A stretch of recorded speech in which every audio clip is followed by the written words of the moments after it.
Alô, donos de postos, queridos do meu Brasil, tudo bem com vocês? Aquele abraço especial para você que é revendedor mineiro associado ao Minas Petro. Preste atenção nessa situação que eu vou descrever aqui para você. Pensa num cara que chega no posto, abastece, enche o tanque e vai embora. Um dia depois, ele retorna à sua pista de abastecimento, informando que levou o carro ao mecânico, o carro apresentou problema e o mecânico disse que o problema é da qualidade do combustível.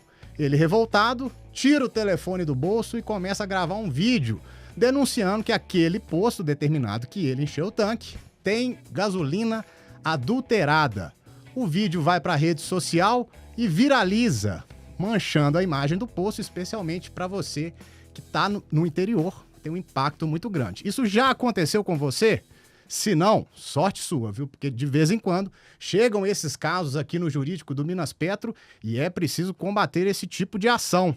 Para responder às dúvidas sobre esse tipo de processo de calúnia, injúria e difamação, temos aqui Dr. Arthur Villamil, do Civil Comercial. Como vai, Dr. Arthur? Tudo bem? Olá, tudo bem, Guilherme? Tudo bem, Revenda? Estamos aqui felizes. Prazer recebê-lo segunda vez, né? Muito obrigado. Eu fico feliz e honrado de voltar aqui. Doutor Arthur, nessa situação que a gente descreveu, o que o revendedor tem que estar ligado? O que ele tem que começar a coletar de prova? O que ele tem que fazer se ele percebeu ali que ele pode ter sido vítima de injúria e difamação?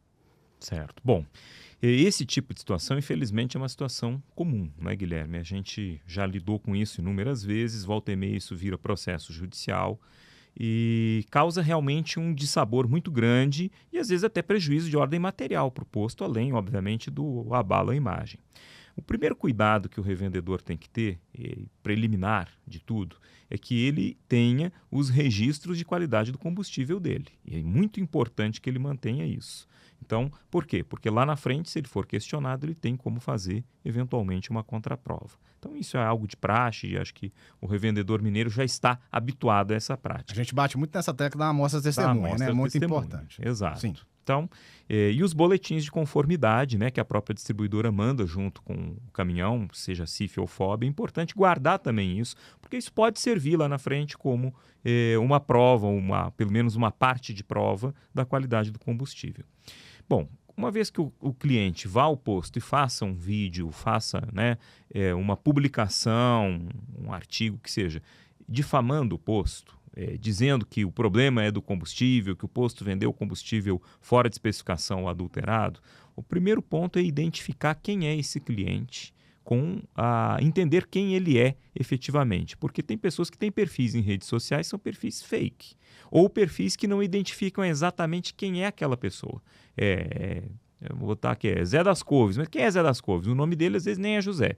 Então essa é uma primeira dificuldade. Tem que se entender, vasculhar as redes sociais dele e entender quem é aquela pessoa, o nome, o CPF e o endereço dela. Porque isso vai ser fundamental para a próxima medida, que é a notificação extrajudicial para que o sujeito faça uma retratação pública pelos mesmos meios que ele difamou, se retratando e dizendo, olha, eu falei isso aqui, mas é bobagem, eu errei, eu me exaltei e eu não posso alegar que o combustível é adulterado. Esse é o primeiro passo. Se esse passo não resolve, o que tem que se fazer é escalar eventualmente para uma ação judicial de indenização de dano moral e eventualmente de perdas e danos materiais, conseguir comprovar uma queda de vendas, por exemplo, no posto por causa desse tipo de postagem.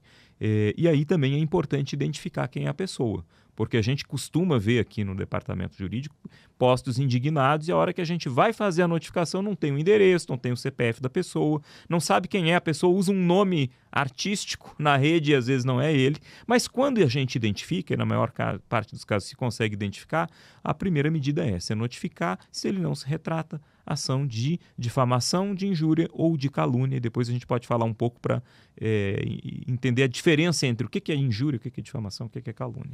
Arthur, já caiu para mim aqui dúvidas de revendedores, por exemplo, que a imprensa local pegou esse vídeo, que não tem prova alguma, e reproduziu o vídeo na página, seja no Instagram ou no site do veículo. Como é que fica a responsabilidade do veículo nesse caso? Como é que faz essa diferenciação de quem fez o vídeo e da responsabilidade da imprensa também, que precisa checar o fato, né? Sim.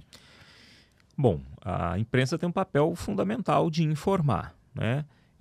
Agora, se ela fica divulgando uma informação que é grosseiramente falsa ou que não tem evidência, sem fazer uma investigação prévia, ela pode ser responsabilizada conjuntamente com o produtor daquele conteúdo, tá certo? Entendi. Há uma discussão jurídica mais refinada nisso, de até onde há liberdade de imprensa e até onde há um abuso dessa liberdade de ficar publicando, às vezes de maneira intencional ou com um cunho específico para prejudicar alguém. Uhum. Se isso fica comprovado, que não houve nenhuma averiguação prévia, que simplesmente o meio de comunicação foi lá e repostou, ou postou aquilo pela primeira vez ou pela segunda vez, enfim, espalhou, né, aquela notícia, sem fazer nenhuma checagem prévia, sabendo da inidoneidade, ou abusou ali da liberdade de expressão, de comunicação, o veículo pode ser responsabilizado. Mas, classicamente, a responsabilidade é por quem produziu efetivamente o conteúdo. Então, mais importante que discutir com a imprensa por si é entender quem foi que produziu e ir atrás dessa pessoa. Perfeito. Arthur, nós temos também a figura hoje dos influencers digital, né? Que a pessoa hoje tem milhares de seguidores e talvez faça ali uma determinada denúncia. Eu já vi situações como essa aqui também no Minas Petro. Tem que ter um cuidado especial. Não é tão difícil identificar a pessoa como foi o primeiro caso, né? Mas por ser um formador de opinião digital, tem que ter um cuidado especial? Como é que você avalia? Na verdade, quem tem que ter um cuidado especial é quem é formador de opinião, né? Verdade. Então, se você tem poder de tracionar redes sociais, né, e mobilizar as pessoas, o que você fala tem que ser levado muito a sério. Então, se você é um influencer e você está divulgando alguma coisa que é desabonadora, a sua responsabilidade, inclusive civil, vai ser maior. Uma indenização fixada por uma pessoa que não é um influencer e faz uma postagem desabonadora é uma. Para o influencer é outra, porque, inclusive, ele monetiza em cima disso. Ele ganha dinheiro com esse tipo de divulgação. Então, o juiz vai medir a indenização e ela vai ser mais pesada quando for um influencer que está simplesmente divulgando ali um conteúdo difamatório. Perfeito, Arthur. Outro caso, autoridades. Vamos começar pela autoridade política. Posto, você disse bem, né? Gera clique, gera voto, né? Vereadores, a gente vê muitos vereadores, presidente de Câmara no interior, às vezes utilizando posto como palco. E aí, em caso de autoridade, que tipo de cuidado o revendedor tem que ter? Bom, acho que o primeiro ponto que é fundamental de entender aqui é o seguinte: o que é crítica do que é difamação, calúnia e injúria, né? Ser criticado, qualquer pessoa pode ser criticada. A gente vive num regime de livre expressão. Então, criticar é uma coisa. Atacar, difamar, injuriar ou caluniar é outra coisa. O tratamento é distinto. Seja político, seja vereador, prefeito, delegado, senador ou presidente da República, eles não estão imunes ao Código Penal. Eles têm, obviamente, uma liberdade de falar, de fazer críticas contundentes, críticas duras, mas não de acusar de um fato falso. Ainda mais se for um fato criminoso. Dizer que um combustível é adulterado é crime. Adulteração é crime, está previsto em lei penal. Então, quando alguém imputa a uma terceira pessoa um fato que é definido como crime, ele, na verdade, está incidindo numa conduta chamada calúnia. Se depois ele não provar que o combustível de fato era adulterado, ele vai ser condenado pelo crime de calúnia com repercussão civil e com repercussão penal. E não importa aí se ele é uma autoridade ou não. Agora, muitas vezes o que a gente vê é que a autoridade, as mais bem preparadas, elas fazem críticas ácidas, críticas melindrosas, mas sem configurar necessariamente a injúria, a difamação e a calúnia. Então, sempre vai depender de uma análise da fala concreta e do contexto de fala de quem fez aquela crítica ou aquela acusação. Se ele saiu do limite da crítica e entrou no limite da injúria, da difamação ou da calúnia, ele vai ser processado como um cidadão comum. Se ele estava dentro do âmbito da crítica, do que ele pode fazer, ok, pode ser feito. E aí, assim, é aborrecido? É algo que incomoda? Incomoda, mas todo mundo está sujeito a críticas. Arthur, outro perfil de autoridade. Os agentes públicos, por exemplo, PROCON, Ministério do Trabalho, Inmetro. O cara tá vendo ali uma conduta, às vezes, que pode ser que configure nessa situação que a gente está falando. É outro tipo de tratamento? Como é que você vê isso? O tratamento para quem é fiscal, para quem exerce fiscalização sobre uma atividade econômica é diferente. O fiscal, além dele ter poderes para fiscalizar, para solicitar documentos, para multar, para autuar, ele também tem que ter um dever de urbanidade, de respeito e de discrição. Não é papel de fiscal chamar a imprensa, fazer escarcéu, postar opiniões dele como fiscal a respeito do posto A, do B ou do C. Isso é uma conduta antiética, inclusive, do fiscal. O fiscal tem que ter um cuidado. Imagina um fiscal da Receita Federal fazer postagens falando que a empresa A, B ou C é sonegadora, ou que o grupo econômico XYZ é corrupto. Isso é algo inimaginável. O fiscal ele tem um âmbito de atuação estrito dentro da legalidade da conduta dele. Então ele tem que evitar emitir opiniões. O fiscal não emite opinião. O fiscal não é comentarista. O fiscal não é influencer. Né? Fiscal é fiscal. Ele vai lá, faz a checagem, entende se existe ou não alguma ilegalidade, autua e dá o direito de defesa. E aí a parte, o posto, a empresa vai se manifestar no processo administrativo e eventualmente no judicial. Ele não tem que sair emitindo opiniões. Então é muito negativo, né? E fere assim, a ética da conduta de um fiscal emitir opiniões a respeito de fiscalizações ou agentes fiscalizados. Beleza. Arthur, eu queria voltar na questão da prova. Além da amostra testemunha, já ouvi também aqui no Minas Petro, é muito importante que o revendedor não faça a análise no tanque do combustível do carro, né? Não se sabe o que foi colocado no tanque depois que o carro saiu do posto, né? Além da amostra testemunha e desse tipo de cuidado, o que mais? Bom, primeiro ponto é o seguinte, é muito comum, assim, eu como consumidor já me deparei com essa situação de abastecer meu carro e dali alguns dias o carro dá uma falhada, eu levar um mecânico, o mecânico fala, isso aí deve ser o combustível ruim. Eu até ri na hora, porque eu disse assim, não, eu conheço o posto, eu conheço o dono, sei da idoneidade, sempre abasteço lá, não tem nada a ver com combustível. Foi outro problema e você não soube localizar. Então, assim, existe um lugar comum de fala, às vezes, no mecânico que não entendeu exatamente o que aconteceu, de simplesmente jogar a culpa para o combustível, tá?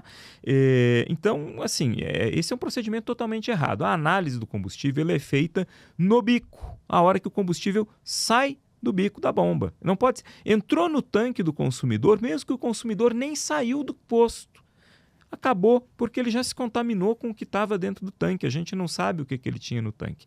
Então houve a tradição, né, o nome jurídico é tradição, entregou o produto e passou a porteira do posto e entrou na porteira do consumidor, que entrou no tanque dele, não tem mais como fazer uma análise técnica correta. Então, essa história do consumidor chegar com combustível que ele tirou do tanque e falar, tá aqui, faz a prova, tira do meu tanque e faz. O meu mecânico fez e tá aqui a garrafa PET, né, do teste que ele fez mostrando que estava contaminado, etc. Isso tudo, do ponto de vista legal, não tem nenhuma validade. Então, a validade é a seguinte, são as análises feitas na hora do abastecimento, antes do combustível entrar no tanque do consumidor. Perfeito. Entrou no tanque, não há mais como se garantir a idoneidade daquele produto. Entendi. E tem que achar a pessoa, né? Vamos pensar, a gente está falando muito de interior, mas vamos pensar em cidade grande às vezes. O cara, talvez você tenha alguma orientação a dar. O cara faz o vídeo ali, mas é Belo Horizonte. Um determinado revendedor não sabe exatamente quem é aquela pessoa. Tem algum caminho que ele possa tentar achar os dados dessa pessoa? Então, o primeiro procedimento formal que tem que se fazer é entender quem é a pessoa, né? E para isso eu sempre recomendo que o revendedor lavre um boletim de ocorrência. Isso aí é um ponto fundamental, o revendedor tem que lavrar o boletim de ocorrência. Olha, pegar os prints de tela, ir no cartório, fazer uma ata notarial daquilo, porque às vezes a pessoa posta e depois apaga, depois muda e edita conteúdo. Então, veio a postagem, primeira medida é registrar o fato injurioso. Então, para registrar o fato ata notarial e boletim de ocorrência.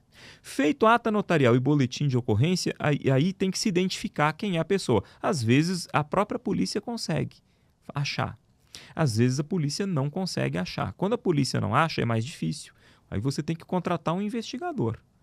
Ou alguém de TI consiga entrar nas redes do sujeito, ver quem que é, qual que é o IP, de qual máquina que veio. É um trabalho mais detalhado.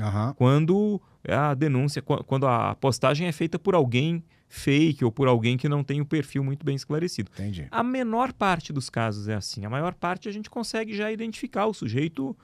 Apareceu e é ele mesmo, e se acha lá endereço, CPF, etc.